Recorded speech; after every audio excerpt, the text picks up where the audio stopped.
네, 안녕하십니까. 박충호입니다. 네, 이번 방송은 아까 이전 영상에 이어서 좀 짧게 오늘 우리 장 마지막에 좀 영향을 준 이슈에 대해서 체크를 해보는 시간을 가져보겠습니다. 영상 하단에 좋아요 한 번씩 눌러주시고 이야기 시작해보도록 하겠습니다. 바로 영국입니다.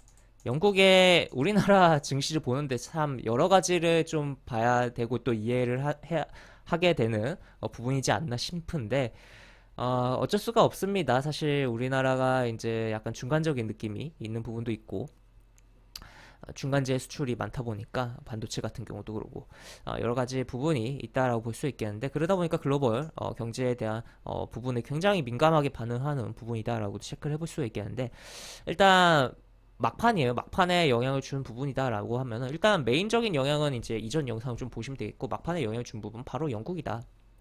영국의 경제 지표가 굉장히 많이 발표가 오늘 3시에 우리나라 시간으로 3시에 됐고 지금 보시면 영국 최근에 이제 철도 노조가 33년 만에 최대 규모 파업을 한다고 해서 지금 철도 운행이 80% 중단됐다고 해요. 이런 부분도 좀 어떻게 보면 글로벌 악재다라고 볼 수 있겠고 우리도 화물 노조가 이제 파업을 하면서 굉장히 어 난리가 났었잖아요. 그리고 파업이 해결됐는데도 아직도 뭐 여진이 남아있는 상황이고 한데 뭐 이런 부분이 있다라고도 볼 수 있겠고 그리고 이렇게 뭐 추가로 뭐 프랑스, 벨기에도 공항도 뭐 파업한다 뭐 이런 내용들도 있고 한데 영국의 경제지표 발표된 거를 보면은 그런 가운데 이제 물론 이게 최근에 파업한 거기 때문에 6월에 파업을 시작한 거예요. 이거는 그렇기 때문에 이거 5월에 대한 수치니까 사실 6월에 또 요것에 대한 영향에 대한 부분들이 반영이 돼서 나오겠죠.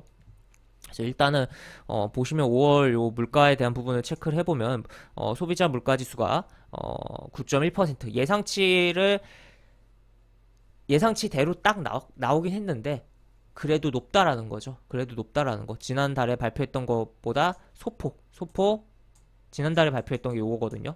발표했던 것보다 소폭 올라가기도 했고 예상치랑은 부합은 한데 하여튼 높다라는 거 체크를 해볼 수가 있겠고 그 다음에 저는 이 소비자 물가 지수에 좀 더 초점을 두고 좀 뭐 주목을 하긴 했는데 이게 굉장히 많이 높게 나왔더라고요. 생산자 물가 지수가. 생산자 물가 지수라는 건 결국에는 이제 시차를 두고서 소비자 물가 지수에 영향을 줄 수밖에 없는 그런 부분이다라고 볼 수 있겠고, 또 글로벌적인 부분에서 놓고 본다면 중국의 생산자 물가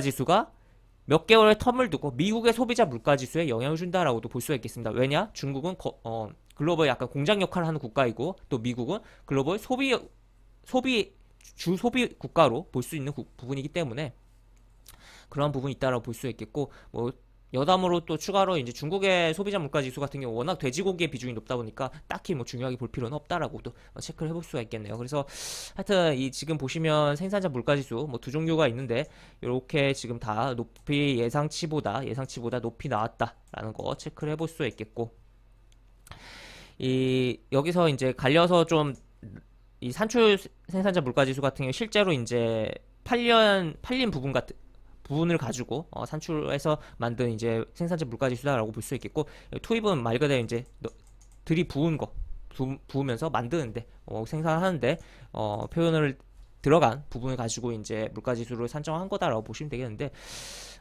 높이 나왔어요. 높이 나왔고 지금 단순히 이거 예상치 부합했는데도 불구하고 이것만 해도 40년 만에 최고다 뭐 그런 이야기가 나오고 있는 상황 속에서 40년 만에 최고치다 그런 상황이 나오고 있는 상황 속에서 생산자 물가 지수가 높이 나왔다라는 것은 결국 조금의 시차가 있긴 하겠지만 또 한 번 이게 인플레이션이 높게 나올 가능성이 있다라는 것을 생각을 해볼 수가 있는 부분이고 아까 보여드렸듯이 여기 보시면 지금 유럽이 지금 인플레로 인한 난리들이 지금 발생하고 있잖아요. 이제 파업들도 발생하고 뭐 유럽뿐만 아니라 지금 다른 나라들도 굉장히 좀 그러한 부분들이 작용을 하고 있는 부분인데 일부 이제 디폴트가 된 이제 스리랑카 같은 경우도 정신이 없고 한 부분이죠. 그러다 보니까 이러한 부분이 더욱더 이제 글로벌적인 인플레 압력에 대한 작용을 할 수가 있겠다. 어제 같은 경우는 사실 우리 장 끝나고 식량에 대한 부분에 있어서는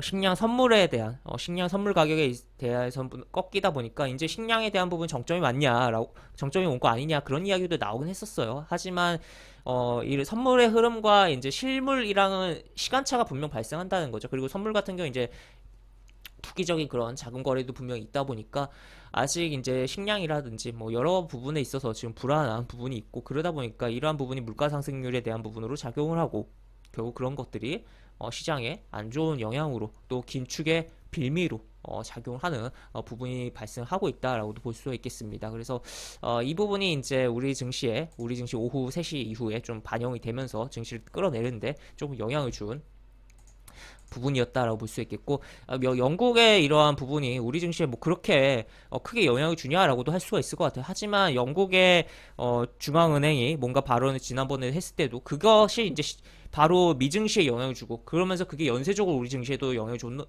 줬던 부분인데, 아예 이제 우리 증시가 열려있던 시간에 또 이런 지표가 발표가 됐다 보니까 이런 부분도 좀 우리가 생각을 해봐야 되는 측면이 있다. 그래서 우리 증시의 난이도가 상당히 원래도 높은데 점점 지금 더 높아지고 있는 상황이다라고 볼 수 있겠고, 글로벌적인 것을 굉장히 많이 파악해야 되는 이 매크로라고 표현을 하죠. 글로벌적인 이러한 경제 상황을 보는 거를, 이 매크로를 파악을 하는 게 굉장히 광범위하다라고 볼 수 있겠어서 쉽지 않습니다. 쉽지 않고, 또 이것을 통해서 이제 수익으로 만들어내는 것도 상당히 만만치 않은 부분이다라는 거죠. 그래서 오히려 차라리 조금 이제 기본적인 것은 어느 정도 당연히 주식을 하는 사람이기 때문에 어느 정도 알아야 될 것들은 알아야 되지만, 그래도 종목 자체에 초점을 두고 보는 게 이제 위에서 아래로 내려가면서 보는 게 아니라 아래에서 위로 올라가면서 시장을 보는 게 오히려, 그러니까 탑다운이 아니라 바텀업 방식의 종목 선정과 시장에 대한 투자에 대한 부분을 하는 게